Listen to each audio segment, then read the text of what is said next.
여러분 반갑습니다. 정문성 목사입니다.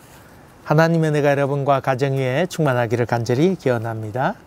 기도하겠습니다. 은혜로우신 아버지 하나님, 말씀을 먹으려고 하는데 영의 양식이 되도록 도와주시옵소서. 예수님 이름으로 기도하옵나이다. 아멘. 오늘 우리 같이 은혜 나눌 하나님의 말씀은 창세기 45장 16절부터 20절까지입니다. 제가 봉독합니다. 요셉의 형들이 왔다는 소문이 바로의 궁에 들리내매 바로와 그의 신하들이 기뻐하고 바로는 요셉에게 이르되 내 형들에게 명령하기를 너희는 이렇게 하여 너희 양식을 싣고 가서 가나안 땅에 이르거든 너희 아버지와 너희 가족을 이끌고 내게로 오라. 내가 너희에게 애굽의 좋은 땅을 주리니 너희가 나라의 기름진 것을 먹으리라. 이제 명령을 받았으니 이렇게 하라. 너희는 애굽 땅에서 수레를 가져다가 너희 자녀와 아내를 태우고 너희 아버지를 모셔오라. 또 너희의 기구를 아끼지 말라. 온 애굽 땅에 좋은 것이 너희 것임이니라. 아멘. 아멘. 바로의 형제들 만났다고 하는 소식은 금방 퍼지게 되지요. 발 없는 말이 천리 간다고 하듯이 이 기쁜 소식이 온 국내에 퍼지게 됐지요. 그 신하들도 다 기뻐했을 뿐만 아니라 이 바로 왕에게까지 그 사실이 전달되게 됩니다. 이 이야기를 들었던 이 바로까지도 이야기하기를 기뻐하면서 이제 모든 것들을 다 데리고 와라, 그런 얘기를 하면서 이 바라오도 기쁨을 감추지 못합니다. 아내가 이쁘면 처갓집 말뚝 보고도 절한다는 말이 있지 않습니까? 그것처럼 현재 상황이 사실 기근 상황 아니에요. 이거 기근이어서 지금 어려운 상황임에도 불구하고 바라오는 기쁨에 넘칩니다. 아마도 이 요셉의 말 듣고는 풍년을 다 잘 대비했기 때문에 암만 지금 기근이 있고 난리 친다 할지라도 그 마음에는 기쁨이 충만했겠지요. 여러분, 거기 사랑하는 자에게 잠을 주시는도다, 그런 말씀이 시편에 나오잖아요. 잠을 준다고 하는 그 의미는 그냥 깊이 잠 잘 잔다 하는 그런 의미도 있지만은 부지런히 잘 준비해서 암만 바람이 불고 태풍이 분다 할지라도 준비가 잘 되어 있다, 그런 의미도 그 속에 담겨 있지요. 근데 거기 재밌는 표현이 나옵니다. 그것은 이 바라오가 요셉에게 명하여, 명령해서 요셉에게 얘기하기를, 야, 명령해서 가족들을 다 데려오도록 해라. 마차도 보내고 먹을 것도 다 보내가지고 다 가족들을 이곳에 데리고 와서 살라고 그렇게 명령해라. 그렇게 지금 얘기하고 있습니다. 양식도 많이 보내고 수레를 보내서 자녀들과 가족들, 아내, 그리고 아버지까지 다 모시고 와서 온갖 준비를 아끼지 말아라, 그렇게 얘기하면서 데려오도록 명령하라고 그렇게 얘기하게 됩니다. 이 왕으로서 명령한다고 하는 건 절대 권한 아니겠습니까? 그런데 이 대통령이 이 명령해서 그런 말, 이 말, 고통을 주고 어렵게 하기 위해서 명령했다 그러면 얼마나 큰 힘들고 어려운 일입니까? 독재 아니겠습니까? 그런데 여기서 지금 왕이 하는 것은 선한 일에 강권하는 것이지요. 그런 의미로 본다 그러면 사랑의 강권, 그런 표현이 옳겠지요. 함께 살자고 하는 일에 여기 있는 게 다 너희 거라고 하는 얘기를 하면서 같이 살자고 하는 일에 명했다고 하는 것은 사랑의 강권입니다. 사랑의 강권. 믿음이라고 하는 것, 영적으로 눈 떴다고 하는 것은 사랑의 강권인지 아니면 체면의 인사인지를 구별할 수 있는 것이 참 귀한 일이지요. 그 영적 분별력입니다. 흔히들 이 성경 읽으면서 왜 하나님께서 인간을 강권하느냐, 자기 마음대로 이끄냐 그런 얘기를 합니다만 참 하나님의 속성에 대해서 몰라서 하는 이야기지요. 하나님께서 우리에게 하신 강권, 어쩌면 명령하는 것, 이것은 우리에게 더욱더 풍성한 은혜를 주시기 위한 것이지, 자기 마음대로 해서 노예 부르듯이 부르야 하는 것 아니지요. 여러분, 성경을 통해서 볼 수 있는 것은 노예 제도 가운데 하나는, 노예가 이제 다 그 50년 희년을 맞이해서 자유를 주잖아요. 자유를 주도록 되어 있습니다. 의무였습니다. 그런데 그 자유를 얻었던 노예들 가운데에 내가 이 주인과 같이 평생 그냥 같이 살고 싶습니다. 주인이 너무 좋습니다. 내가 다시 노예로 살고 싶습니다. 그런 의미로 주인에게 가서 난 자유롭게 살고 싶지 않습니다. 주인같이 살고 싶습니다. 그렇게 얘기하게 되면 주인이 그것을 받아들여서 귀에 기둥에다가 귀를 대고는 구멍을 뚫으면서 소위 자유의 노예, 자발적인 노예, 그렇게 살아갈 수 있도록 했다고 하는 것입니다. 우리 사도 바울이 고백한 것처럼 우리는 자유의 노예입니다. 내 마음대로 살아갈 수 있습니다. 그런데 자발적으로 하나님의 뜻대로 살겠습니다. 그런 노예지요. 그 사랑의 노예입니다. 자발적으로 간 노예입니다. 여기 바라오가 지금 한 이 명령은 바로 그것입니다. 사랑으로 강권해서 같이 살자고 하는 얘기입니다.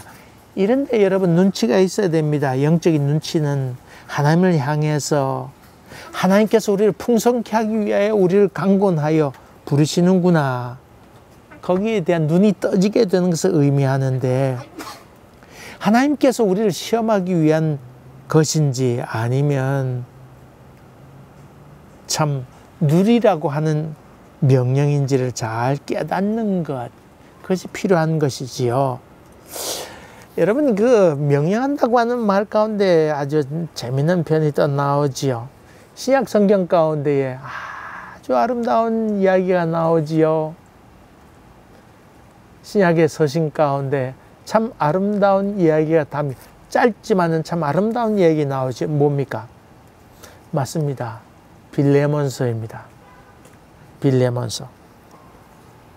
빌레몬서는 사도 바울이 로마 옥중에 있으면서 옥중 서신이 에빌, 골몬, 에베소, 빌립보, 골로새, 그 다음 빌레몬서지요.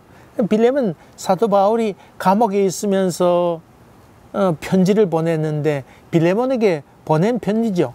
감옥에 있으면서 한 어떤 사람을 만났습니다. 오네시모라고 하는 사람을 만났습니다. 이 오네시모를 만났는데 이 얘기를 나누다 보니 바로 그 자기가 잘 아는, 자기가 참 제자처럼 키웠던 빌레몬의 종이었던 것을 알게 되지요. 그러면서 거기에 영적 교제를 나누게 되었는데, 여러분, 그 당시 빌레몬을 보기 위해서는 한 가지 또 알아야 될 것이 있습니다. 그 당시 종이었다가 뭐 돈을 훔쳐간 것인지 아니면 뭐 어떤 사건을 저지르고 도망갔는지, 도망갔다가 붙들리게 되면 그런 사람은 가만두지 않았습니다. 특별히 그런 종들에게 이마에 벌겋게 단 인두로 표시를 했습니다. 이놈은 노예였다가 도망갔는데 도망갔다가 잡혀온 놈이다. 그렇게 이마에 표시를 하는 그런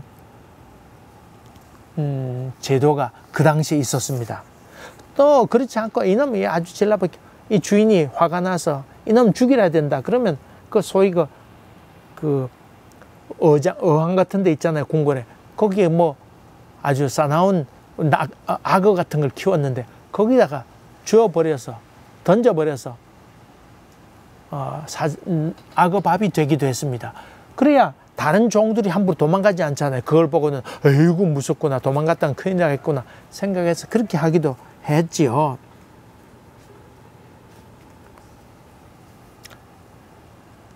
그렇게 하지 않거나 혹은 어쩌면 일반적으로는 처형을 해버렸습니다. 이런 당시에 문화가 있었는데 사도 바울이 이제 주인에게로 다시금 돌아갈 수밖에 없는 이 오네시모의 편을 통해서, 손을 통해서 사도 바울이 편지를 쓰게 됩니다. 그 당시 편지 쓴다고 하는 게 쉬운 일은 아니었죠. 근데 이 오네시모를 위해서 편지를 쓰게 됩니다. 그 내용, 그게 빌레몬서지요. 그 내용 가운데 나이가 많은 그 나이가 많다고 하는 그 표현으로 봐서 한 사도 바울이 한 58점, 56에서 한 8점 되지 않았을까 그렇게 추측하는데, 사도 바울이 하는 얘기가 나이가 많은 너에게 명령을 할 수 있지만은, 뭐 제자였으니까, 제자벌에 해당되었으니까, 그 사도 바울로 말미암아 그 가정이 구원받게 되었으니까 얼마나 귀한 가정이었겠어요. 그러니까 내가 그냥 명령할 수 있지만은 그렇게 하지 않는다. 그가 그렇게 이야기합니다.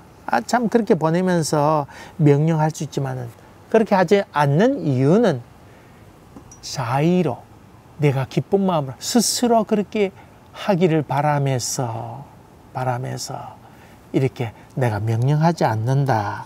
그 얘기를 하고 있습니다. 그러면서 너의 오네시모를 잘 용서해 주어라. 용서의 서신이지요. 용서해 주어라. 그리고 만약에 빚이 있거든, 돈을 갖고 도망간지 모르겠습니다. 정확하게 알 길이 없습니다만, 만약에 이 오네시모가 빚진 것이 있으면 내가 갚을게. 그래서 사도 바울이 대신 갚겠다고 얘기합니다.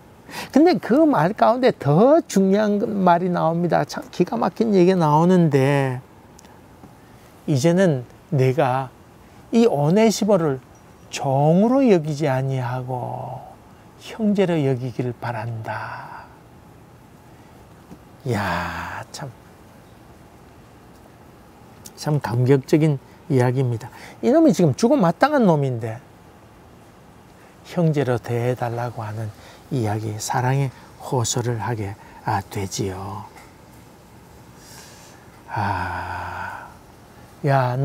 빌레몬, 너는 예수를 통해서 구원받지 않았느냐? 은혜를 받지 않았느냐? 그러면서 내가 생각하는 것보다 내가 더할 줄로 믿는다. 여러분, 참 이 명령보다 사실 더 무서운 얘기죠. 내가 기대하는 것 이상으로 내가 잘할 줄로 믿는다. 이야, 이거 참, 빌레몬서는요, 생각할수록 참 감격적인 책 아닙니까? 너의 신분에서 형제로 받아들이고 내가 기대하는 그 이상으로 내가 할 줄로 믿는다. 기대 이상이다. 이 장면을 보면, 빌레몬서를 보면서 그 명령에 관한 이야기와 함께 하나님께서 우리에 대한 기대도 그런 것이 아닐까, 그런 그 생각을 하게 됩니다. 여러분, 요셉도 많이 생각했다고 하는 얘기를 지난번에 드렸는데, 요셉이 무슨 생각했을까요? 우리 아버지 형제들 다 만나서 이곳에 오게 되면 바라오, 내 주인이 되는, 왕이 되는 바라오가 어떤 생각을 할까, 그런 생각을 하지 않았겠어요. 그런 생각을 했을 것인데, 지금 국가적으로 기근이 만나서 어려운 상황 가운데 있습니다. 사방에서 지금 곡식을 달라고 다들 몰려들고 난리입니다. 거기에 그 요셉의 형제들까지 와가지고, 식구들까지, 온 그 사람들까지 와가지고 난리법석치게 되면 이 바라오가 부담을 느끼지 않을까. 곡식은 주지만은, 요셉이 좋아서 하지만은 부담을 느끼지 않을까, 이런 생각도 갖지 아니했을까요? 손님이, 또 친구가 찾아왔는데 친구와 생선은 오래 있을수록 냄새가 난다, 그런 말이 있잖아요. 생선 오래 두면 썩은 내 나잖아요. 친구도 친한 친구일수록 오래 머물면 그것이 흠이 되어서 이 친구와의 관계가 깨어진다, 그런 말이잖아요. 여러분, 그 순회 선교사 같은 경우 폐를 끼쳐 가지고는 그것 때문에 어려워지는 경우가 얼마나 많이 있습니까?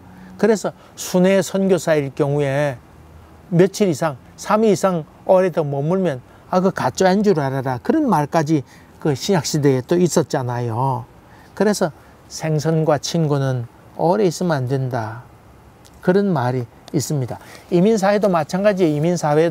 이민사회도 며칠 이상 머무르면 안 된다. 왜냐하면 그건 이유가 있죠. 첫째로는 부부가 다 일하잖아요. 갑자기 손님 찾아오면 일하다 말고 어떡할 거예요? 두 부부가 손발을 맞춰서 일하는데 갑자기 손님 찾아오게 되면 어려워지게 되는 것이지요. 부부가 일하게 된 이유도 있고, 또 여기 이민자들이 여러분 음식 나눠 먹기가 음식 해 먹는 집이 거의 없잖아요. 아침에는 시리얼 하나 먹고는 얼른 부부가 차 타고 가게에 나가서 부지런히 점심 장사하고 저녁 장사까지 마치고 돌아와서 오는 길에 그냥 가게 오는 길에 한 그릇 먹고 마는 것이 이 이민자의 삶인데, 그런 삶 가운데 있는 사람들에게 멀리서 한국에서 오래 찾아오게 되면 거의 부담이 되잖아요. 그래서 오래 있지 말라고 하는 것이 기본 예의 가운데 하나입니다. 물론 예외 다 있습니다. 여러분 또 너무 그렇다고 안 찾아오면 또 곤란합니다. 어쨌든 간에 그렇게 해서 폐를 끼치면 안 되는 일이 있었는데, 요셉에게도 그런 생각을 하지 않을까요? 바라오도 그런 생각하지 않을까? 그런 생각할 만도 한데, 바로가 나와서 극진한 대접을 합니다. 이거 마차를 보내라. 온갖 것들을 명령해서 불편함이 없도록 하라고 하는 이야기를 바라오까지 나서서 이야기하게 될 때에 요셉이 참 얼마나 큰 위로가 되었을까요? 여기에 중요한 의미가 또 담겨 있습니다. 그것은 이 야곱을 구원하기 위하여 바라오까지 나서서 준비케 했다. 그런 말이지요. 이 이스라엘 위해서, 이 야곱 족속, 이름하여 이스라엘 민족을 위해서 하나님께서 이 바로까지 준비해서 잘 영접하도록 했다. 그런 말이죠. 여러분, 당시로 와서 이집트라고 하는 건 피라밋이 있는 세상이었고, 이거 이스라엘이라고 하는 것은 이제 겨우 부족에 불과했습니다. 불과 70명. 거기 들어와 살았던 사람 70명밖에 더 있습니까?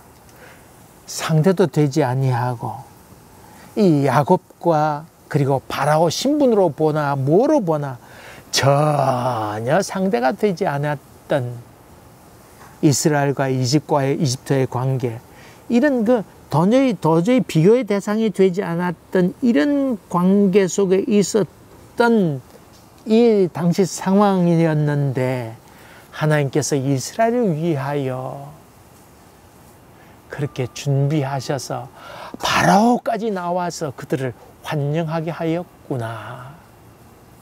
그리고 이것은 이 이스라엘만 이야기하는 것 아니고, 이 후손을 통해서 예수 그리스도가 이것에 나게 하셨구나. 이런 의미로 본다 그러면 하나님께서 놀랍게 구원하기 위하여 바로까지, 이 바로 그 피라미드를 만들었던 이 이집트 바로까지 나서서 이들을 환송하게 하고 준비케 하고 여호와의 일의 복을 허락하셨구나. 그것을 여기서 지금 이야기하고 있죠. 여러분, 그런 의미로 본다 그러면 이 여러 가지 되어지는 일들에 대해서 너무 여러분 조급하지 마세요. 조급하지 마세요. 하나님께서 바로를 준비해서 이 야곱 족속을 환영케 하였던 것처럼, 바로 우리를 위해서 하나님께서 준비하고 계시고 인도하셨다고 하는 것, 그런 점을 본다고 하면 이런저런 되어지는 일들을 바라보면서 실망하거나 낙담하지 마세요.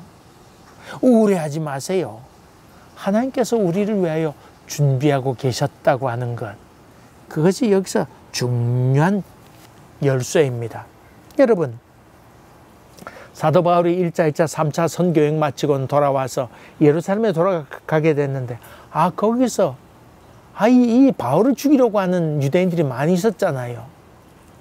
근데 정작 이 맞아 죽을 뻔한 이 바울에게 구원의 손길을 허락한 것은 로마 병정 아니었어요. 제자들은 다 어디 간 겁니까? 난 참 그런 점에서 이해하기 힘듭니다. 다 도망가고 없습니다. 자기 동족이었던 유대인들이 이 바울을 죽이려고 다들 나서잖아요. 그때 나섰던 사람이 바로 백부장과 로마 병사들이 와서 이 바울을 구원해내게 됩니다. 그리고 여러분 또 보세요. 그 다음에 그가 배를 타고 재판을 받겠다고 해서 가이사에게 가서 재판을 받겠다고 해서 배를 타고 가겠네. 얼마나 죽고 죽을 고비도 넘기고 이런 여러 가지 과정을 겪어서 로마에 가는 이태리에 도착하게 됐는데, 사실 사도 바울이 로마에 가려고 했던 이유는 복음 전도 아니었어요. 이건 로마도 보아야 되겠다. 로마에 가서 복음을 전하는 것이 그의 마음이었는데, 여러분, 그가 로마로 향하여 가는 그 로마의 길, 모든 길이 로마로 통한다는 말이잖아요. 길을 잘 닦아두는데, 그 가는 길에 예수 믿는 사람들이 와서 오히려 먼저 그들이 사도 바울을 환영하게 됩니다. 사도 바울이 외롭게 죄세의 몸으로 로마를 향하여 가는데 그들이 나와서 사도 바울을 위로하게 됩니다. 여러분, 하나님의 역사는 우리의 생각을 넘어선다고 하는 것을 염두에 둡시다. 이런저런 일 만나게 될 때에 낙담하지 맙시다. 또 조급해하지 맙시다. 왜 안 되냐? 조급해하지 맙시다. 하나님께서는 지금도 여러분을 위하여 준비하고 있다고 하는 것입니다. 여러분, 우리 일에 대해서 조급해하지 말고 다른 사람 일에 대해서 참 씨앗이 돼야 되겠다. 씨앗이 되는 삶을 살아야겠구나. 그런 생각하는 것이 믿음의 사람입니다. 저는 지난번에 우리 노회에서 할 때 그런 생각을 했습니다. 교회를 개척하게 되면 맨 땅에 헤딩하기 쉽잖아요. 목사 혼자서, 목사 부인하고 가족들하고 덜렁 남아서 맨 땅에 헤딩하기 얼마나 어려워요. 그럴 때 C교인, C 개척 교인이 좀 있으면 얼마나 좋겠어요. 그러면 그들을 통해서 힘을 얻고 같이 와샤와샤 하면서 전도의 문을 열어가는 게 얼마나 좋아요. 그래서 큰 교회에 직분을 받는 사람들이 직분을 받으면서 그럼 뭐 2년이면 2년, 3년이면 3년 좋아요. 그 가족들이 장로로 안수받으면서 기념으로 한 2, 3년 정도 개척교회 가서 봉사하고 다시 돌아가면 되죠. 뭐 자기 교회 봉사하면 되잖아요. 그렇게 해서 그런 사람을 이렇게 직분을 맡을 때 기념으로 이렇게 C교인으로 이렇게 왔으면 좋겠다 하는 얘기를 했는데, 뭐 전체 석에서 얘기하는데 어떤 분이 얘기했는데, 사람들이요, 큰 교회 그 교인이 많이 있어도 큰 교회 목사들이 이렇게 즐겨하지 않는다는 것을 나중에 제가 알았습니다. 여러분, 좀 보내면 좋으련만 참 막상 자기 교인이 그렇게 간다고 생각하니까 좀 교인 뺏긴다 생각하는 모양이죠. 여러분, 요셉이 먼저 와서 거기서 씨가 되고, 또 하나님께서 미리 바로를 통해서 먼저 그들 준비케 하던 것처럼 C교인이 된다고 하는 게 얼마나 귀한 일입니까? 자기 일에 대해서는 조급하지 말고 다른 사람 일에 대해서는 C가 되는 그런 삶을 사는 것이 얼마나 아름답고 좋은 것일까요? 이런 마음의 결단과 은혜가 충만하기를 주의 이름으로 간절히 기원합니다. 기도하겠습니다. 은혜로우신 아버지 하나님, 하나님의 인도하심에 조급하지 않도록 도와주시옵시고, 또 한 걸음 더 나아가서 다른 사람 하는 일에 씨로 뿌려지는 저희들 되도록 도와주시옵소서. 예수님 이름으로 기도하옵나이다. 아멘. 감사합니다. 또 뵙겠습니다.